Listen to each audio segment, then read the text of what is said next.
constantly doubting yourself, okay? I don't know whether I've got the right skill set to start implants. I don't know whether I'm in the right place and my clientele are going to be amenable to having implants. So stop doubting yourself and start looking at the big picture, okay? Hello, everybody, and welcome back to the Dental Implant Podcast. I'm your host, Pav Kara. Wow, that was quite game showish, wasn't it? I'm getting better at doing this. Okay, right, folks, let's get into the next episode. And we're going to do this slightly different way today, I think. We're going to talk about something slightly different, but related to implants. I like to read a lot of things about personal development and things like that. And one of my favorite speakers is Jim Rohn, and his name will probably ring a bell with some of you who are into personal development. So Jim has it's something called the diseases of attitude, and there are 7 diseases of attitude. And I thought we can discuss those briefly and relate them to implants. There's also something else that I wanted to mention as well, and this is by a guy called Simon Sinek. He calls it "Start with Why." You need to understand why you're doing things, and I think that's actually quite an important question to ask. Why are you placing implants? Why do you want to get into implants? The reason why that's an important question is because then you can develop what you want to do in relation to implant dentistry relating to that why. If you're just doing it for the sake of doing it, you're probably going to meander through it and you probably won't have enough focus. So in order to have focus, in order to understand how far you want to go with implants, in order to understand how it's going to impact your life, you need to understand why you're doing things. And that has to be a balance between professional and personal stuff. And you may find that actually with your why, that you want to be like me, you want to be able to do everything, in which case you've got to put in the time, the effort, and the money. It's that simple. It's that simple in order to get the appropriate training and the appropriate mentoring. If your why is different and you kind of like don't want to spend that amount of time studying or don't want to spend that amount of capital outlay on your training, then you know that you have, I want to reach this level and then I'm happy with that and then the rest I'm going to refer out. So understanding your why in life generally is actually a very, very good thing. As I said, not just professionally, but it has to be a balance of spiritually, mentally, physically, the kind of like home life that you want to have, the kind of like work life that you want to have. Once you understand your why and how it's all interconnected, then you can start to develop your life and your personally and professionally without giving too much emphasis or not enough emphasis on any one of those things. Okay, Start with Why is by Simon Sinek's fantastic book. I would highly recommend reading it. Okay, so let's get into the podcast. Might be slightly shorter today, but I know most of you listening to this on the way to work. So the first disease of attitude, as described by Jim Rohn, is indifference. Okay, sitting on the fence, not making a decision one way or another, okay? And let's relate this to implants now, okay? Start your journey or don't start your journey. It's that simple. If you're considering starting it, or if you're starting it and you're considering upgrading your skills, make a decision one way or another, okay? Because either if you decide not to do it, you can get on with the rest of it, and that's something that you don't have to think about anymore. Or if you decide that you do want to do it, the right time to do it is always now. Start, even if it's reading, if it's reaching out to mentors, researching courses. Indifference it's actually a really bad thing because it's just a time waster. You're not doing anything other than wasting time. So the first disease of attitude is indifference. Make a decision what you want to do. If you want to get into implants, pull the plug, start doing it, start researching about how much it's going to cost, how long it's going to take, what you need to do. Start something today, okay? The second disease of attitude is doubt. Constantly doubting yourself, okay? I don't know whether I've got the right skill set to start implants. I don't know whether I'm in the right place and my clientele are going to be amenable to having implants.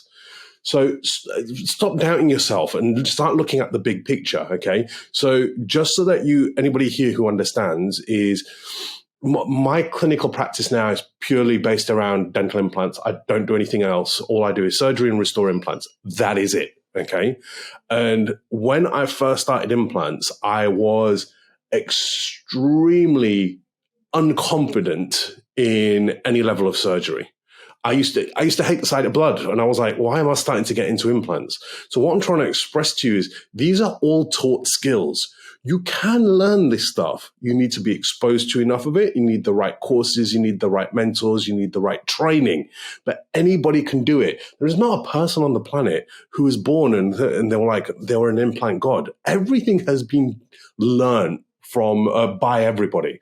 So don't doubt yourself. If you want to do it, understand that there are courses out there. There are mentors out there who can help you. And if you're thinking to yourself, well, I'm not in the correct demographic for patients to accept implants because my patients aren't as wealthy as what they are in other places. Well, let's reframe that. Let's look at it in a slightly different angle. Okay. So you may turn around and say, okay, I can't do absolutely everything to an absolute textbook standard, which is what I would like to do. But then the flip side of that coin is you have a core of patients who genuinely need help. And you're like, okay, if I can't charge this, I can still do a reasonable job doing this type of work. So actually what I can do is I can drop my fees to enable to help my patients, not only with fees, but also in order to give them the treatment that they need and that they deserve. The worst thing that you can do is charge a premium fee and then give a service which doesn't match that. If your why is to help your patients and you know that your patients are not as wealthy as some other areas, you may decide, I'm going to use a cheaper, a simpler implant system. I'll explain it to my patients. And, I've worked in these types of clinics before. And the patients are generally, they understand and they're like, thank you for just doing it for me. There's always a way around it. Sometimes you need to take half a step back, look at the big picture, reframe what you're wanting to do, and then take the next steps accordingly. Okay? So the next disease of attitude is worry. Okay. If you're constantly worrying, what if I can't get the patients? What if I can't do the marketing? What if I can't build up my skill set? Worry is actually one of the worst ones because it's one of the fastest ways to ramp up cortisol within your own body. And it's not nice. It's going to put you on a road to chronic health issues. And I'm not just talking about implants. We're talking about anything in life. Again, if we're talking about personal development, Stephen Covey's 7 Habits of Highly Effective People, as he talks in that book about your circle of influence and the circle of concern. And he said quite often people spend too much time worrying about the things that they have no control over. So why worry about it? Okay. Another big area where worry keeps cropping up is if you're unconfident at something. You're only unconfident at something because you haven't been exposed to it. Okay, or you haven't had the correct training on it. Well, you know what the remedy for that is? Get exposed to it and have the right training on it. Okay, so don't worry that what are your colleagues going to think, or what as long as you understand your why and what you're doing is decent work, fitting in with that why, then you'll be onto a winner. The rest, you just got to continue to learn. And everything is a progression in life. And, training in implants is exactly the same. And that's no different to training in any other area of dentistry. If you think about it, if you start off with ortho, you start off with the simple cases, right? You don't jump to complex case 3 cases where, patients need orthognathic surgery. You don't do a course and then start doing orthognathic surgery. Nobody does that, right? When you start to build up proficiency in endo, you don't go from single wide canals to retreating with fractured files. You just don't do that. Everything is a progression. And the same is true with implants. You start off with the simpler stuff. As you start to build up confidence for that, as you start to build up your skill set for that, you then make the decision, do you want to take the next step? Okay. Don't let anybody tell you can't do implants, but don't let anybody tell you that, doing implants is easy and you just need one course and you're going to be able to do everything. That's bending the truth as well. The next disease of attitude is overcaution.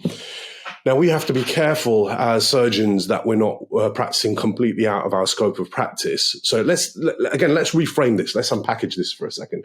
So if we're planning something and we're starting to be overcautious, should we be thinking to ourselves, well, you know what, let me get in touch with my mentor. Let me see if he or she can come and do this case with me, or if I can take my case to my mentor. Because then what happens is you're accepting where your limits are, you're understanding that you want to push to that next level, you're recognizing this overcaution, but you've got a mechanism in place to allow you to help your patients safely. And overcaution, it will just, if you notice what happens with all of these diseases of attitude that I'm talking about, they all lead to inaction. Okay, if you're being overcautious, you're leading to inaction. The easiest way to ensure something's not going to get done is don't even try it to start with. So, you know, it's if you read into all of these, they're all relating to inaction. Okay. The next disease of attitude is pessimism. You know, and let's refer back to what I was discussing a little bit earlier. You know, is if we're being overly pessimistic and we're thinking to ourselves, "Oh, my patients are never going to have this done," and I will never be able to learn this, is you just won't even try, and then you definitely won't be able to upskill. Then you definitely won't be able to help your patients. So pessimism it's just there's a certain set of facts, and you're interpreting it in just in one way. So this is what reframing is. It helps you look at it from a different way. So again, let me give you an example. You know, you may be in an area where you're looking and turning around and saying, you know, I can't charge £2,500-3,000 for implants because my patients can't afford it. Well, you know what? You may be able to reframe that and look at it and say, well, actually, you know what? My patients in my area can probably afford £1,700. I've got this cheap implant system, which is reasonable. And, you know, if I can build up my efficiency, do it this way, my lab bill's not going to be too high. And I can make this work for me and for my patients. And all that you're doing there is you're reframing your current situation. And again, you can do that with everything. You know, you can look at it, look at something and go, I don't know anything about implants. It's too big a mountain to climb to learn all of this stuff. Or you can look at it and turn around and say, you know, this is an exciting first leg of the journey. Let me just climb step one. Okay, that's all I'm going to do at this stage. So you break it down to chunks. Pessimism can be overcome but just by reframing. Okay, complaining. Nobody likes complainers, and all that you're going to do is isolate yourself from those who may be able to help you. And again, I see this a lot. I see a lot of people, again, they turn around and say, I don't have the time to learn. I don't have the money to learn. I don't have a mentor.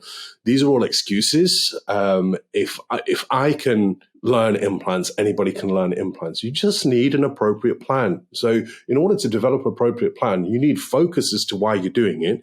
In order to have focus as to why you're doing things, you need to understand why you're doing them in the first place. You know, is it that, you just want to, is it that you really enjoy surgery? Is it like you're a titanium nerd like me and it's everything about implants fascinates you? Is it that, it's you want to do the basic stuff, but you don't want to do the difficult stuff because what you're looking to do is you're looking to just bump up your income a little bit without doing anything crazy? All of these, you need to, in order to answer those questions, you need to understand exactly why it is you're doing things in the first place, okay? So just to recap very briefly, we've spoken about understanding why you need to do something. We've discussed how that gives you focus or how you can develop focus. And you know what? Write this stuff down. Make yourself a planner so that when you wake up in the morning, you can look at it and you can start to reframe your life. People talk about vision boards. All that it is you're giving yourself focus with regards to what your goals are. And so you can line up your actions in order to achieve those on a daily basis. And we've spoken about the diseases of attitude, indifference, doubt, worry, overcaution, pessimism, and complaining, and how they predominantly lead to inaction in one level or another. Okay, so Understand what your why is, develop your focus, understand what you want to achieve long term, develop a plan, start researching courses, start researching textbooks that you want to read, start reading journals, start to figure out how far you want to progress, start reaching out to experienced colleagues and saying to them, can you help me? Can you guide me? What should I do in this place? Start reframing how you're looking at your life, at your business, at your marketing, at your educational opportunities, because somebody who's got a focus that is strong enough, there's nothing that's going to stop them achieving those goals. It's just a matter of time. Is we can all have everything that we want in life. There's just a certain amount of effort that has to go in order to achieve those goals. The more effort you put in, the faster you'll achieve those goals.